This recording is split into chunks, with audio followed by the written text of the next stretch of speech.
Hello.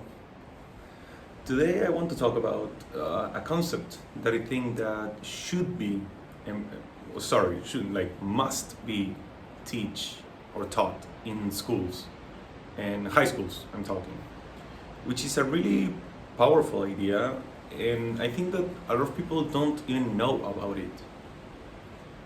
However, it helps you make so much sense of the world.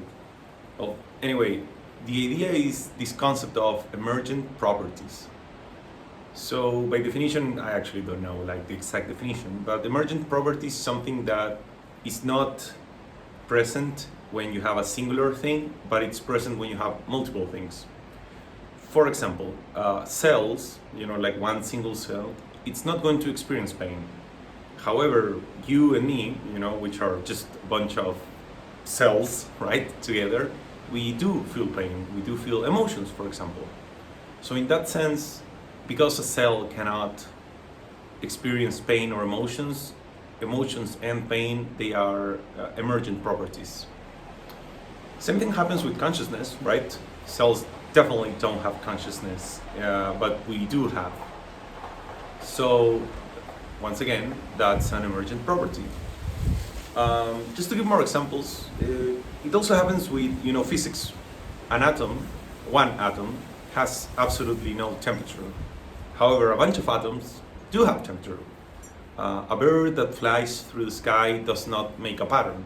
A bunch of birds, they do make a pattern, right? That like V shape that flock of birds take. Now, okay, I think that it's pretty clear what an emergent property is. Why is this important or relevant to make sense of the world? I feel like a lot of the times people and like humans, us in general, we are very bad at trying to make sense of big and small things, right? So, for example, one point where I feel like this is really relevant is when it comes to crime, right? So when you have an individual and he commits a crime, let's say he steals or he kills. Of course, we should punish that person, like there's no way to say, well, maybe, if he was like really starving and he just stole some food, okay, maybe in that case. But besides that, like if you are just going to like steal a TV or if you're going to kill someone, that's not justifiable. And the thing is that we can analyze the origin of this, like, oh, why did this person do this?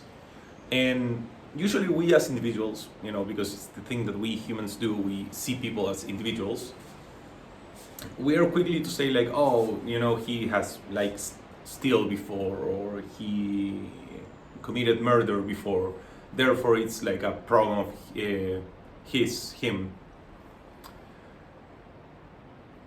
And the solution for that thing should be a harsh punishment, right? So for example, like many years in jail. And that's reasonable. I'm not trying to argue like for or against that. That's just how things are, how they've always been. And I don't think honestly that it's so wrong to like give a punish to someone that, oh my god, my hair is a mess, sorry, I woke up recently.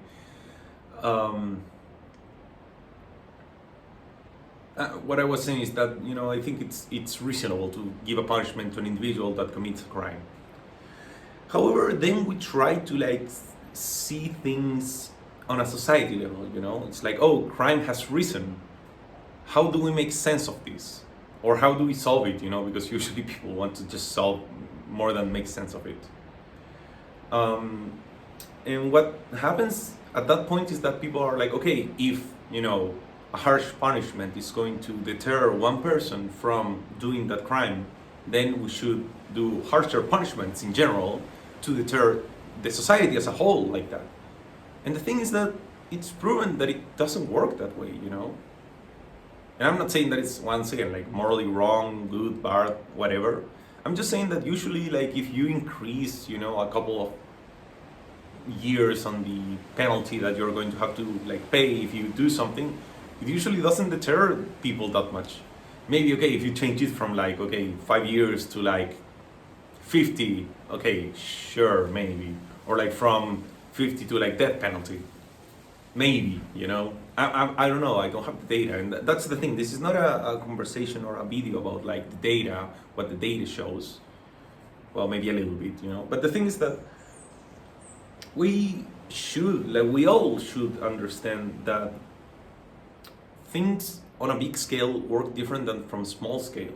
Same with the economy, you know, like having like your house economy, it's very, very different than having just like your country economy.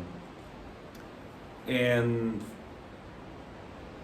you know, same thing like, oh, like how things work in like your local computer is so much different than how they work on the cloud, which is basically just like a bunch of computers working like as a huge server. You know, I should know a thing or two about this. So anyway, what I want to say, you know, just to not like overextend this video, is that this concept of emergent properties is something that is so important, because sometimes, for example, people say like, oh, like to understand consciousness we should go to the single cell, and it's like, no man, or like to quantum physics. Oh my god. Oh, that's another thing, for example, like deterministic behavior, right? So if I throw a ball with this speed, with this altitude, with this force, in this angle, it will fall like here. That is a thing that we cannot have in quantum physics, right? So once again, like small things or like singular things may behave in a very different way to like big things.